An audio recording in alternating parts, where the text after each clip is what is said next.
Hello friends, so in this video we are going to discuss mixed practice question from GRE Quant portion, and questions will be from all the topics which I get discussed in very first video of this series.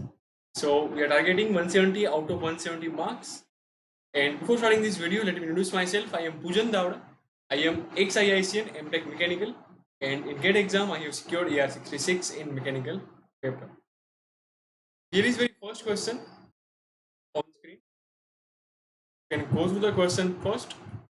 If the ratio of the number of full-time employees to the number of part-time employees in an office of 20 employees is 3:2, full-time employees are more than number of part-time employees, then how many employees in the office are part-time?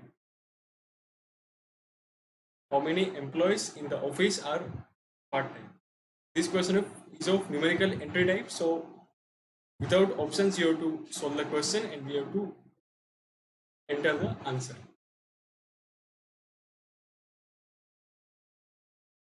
Ratio of full-time employees to part-time employees is 3:2.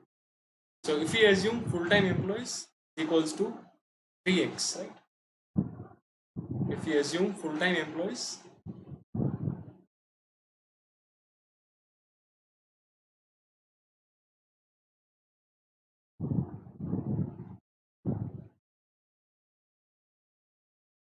equals to, ratio is 3:2, so I'm assuming 3x and 2x respectively. Then part-time employees will become, so x is unknown.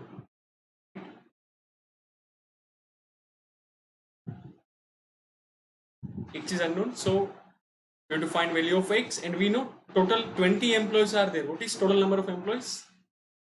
Yes, so we have to just use the condition.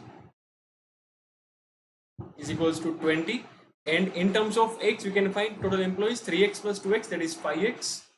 So we got value of x. We got value of x, that is 20 by 5, that is 4. So we have to find how many employees in the office are part-time. So if you put value of x over here, then 4 into 3, that will become 12, and 4 into 2, that will become, answer will be 8. To find part-time employee. So this question is very easy, right? Okay, so let us move on the next question, and here is our next question on screen. Okay, so 0 point B and over B there is one bar, represents the decimal in which the digit B is repeated without end. So there will be infinite times digit B. They are seeing this representation, 0 point B and over B there is one bar, represents the decimal in which the digit B is repeated without end. Compare this quantity A and B. What is quantity A? 0.3 and over 3 there is one bar. So this 3 will be repeated infinite number of times without end, right? Plus 0.7 and above 7 there is one bar. Quantity B is equals to 1. You have to compare these quantities. So let me help you. So if you want to write this, if you want to expand this, we had studied in school mathematics, right? You can write this as 0.33333, infinite number of times.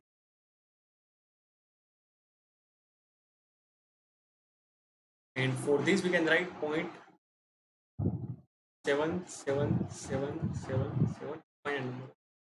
You have to just compare these quantities. On this side we are having 1, that is quantity B.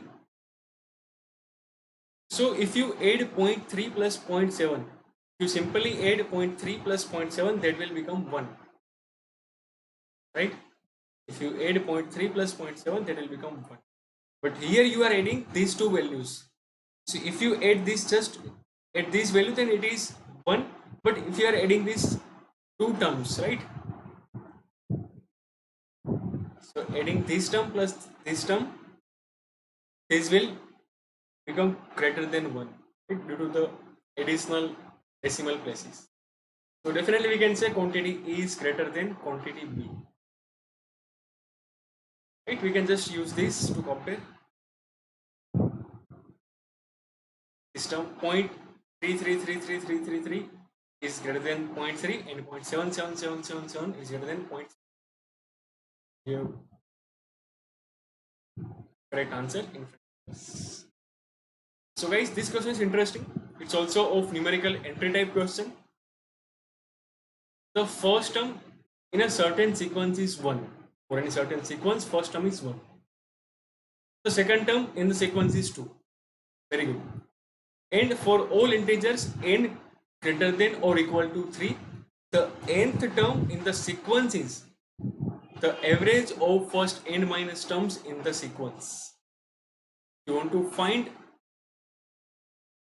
any nth term in that sequence, so that nth term will be equal to average of first n minus terms. If you want to find fourth term, the fourth term will be average of first 3 terms. You can apply this formula for n greater than equal to 3. Okay, then what is the value of the sixth term in the sequence? We are given it first term and second term. We have to find sixth term, and few more conditions are given to us. So I am writing first term is A1, that is 1. I am writing second term, that is A2, that is equals to 2. So if I want to find third term, then third term will be average of first n minus 1. Right? If I am putting n equal to 3 to find third term, so A3 will be equal to average of first 2 terms. So what is average of first 2 terms? A1 plus A2 divided by 2. That is equals to 1.5, right? Okay. So now I am putting n equal to 4 because I want to find sixth term of the sequence. So now I am putting n equal to 4. So if I want to find fourth term A4, then I have to take average of first 3 terms, right? On this we can put n equal to 4. We have to take average of first 3 terms. So A1 plus A2 plus A3 divided by 3. Number of terms are 3. What is A1 plus A2 plus A3 divided by 3? So 1 plus 2, 3 plus 1.5, 4.5 divided by 3, that will be 1.5. Fourth term will become 1.5. Okay. Now we want to find fifth term. What will be fifth term? Fifth term will be average of first 4 terms, right? If you want to find nth term, we have to take average of first n minus 1 terms. So we can write fifth term as A1 plus A2 plus A3 plus A4 divided by 4 because 4 terms are there. So if you take this average, then 1.5 plus 1.5, that will be 3 plus 3, 6 divided by 4, that is also 1. Okay. So now we have to find sixth term, and I think we have get the answer. What is A6? Sum of these 5 terms I am writing over here divided by 5. You want to find sixth term, A1 plus A2 plus A3 plus A4 plus A5 divided by 5. So we can just put the values.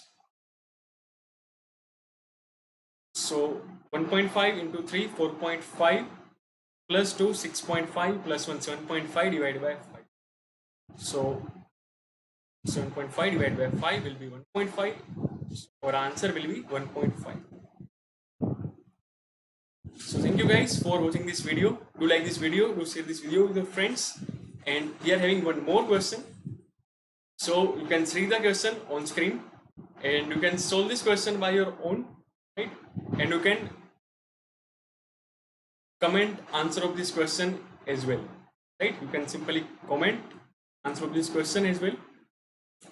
We are going to discuss answer of this question in our next video, but I do this question. So see you guys in our upcoming video, and do subscribe to the channel.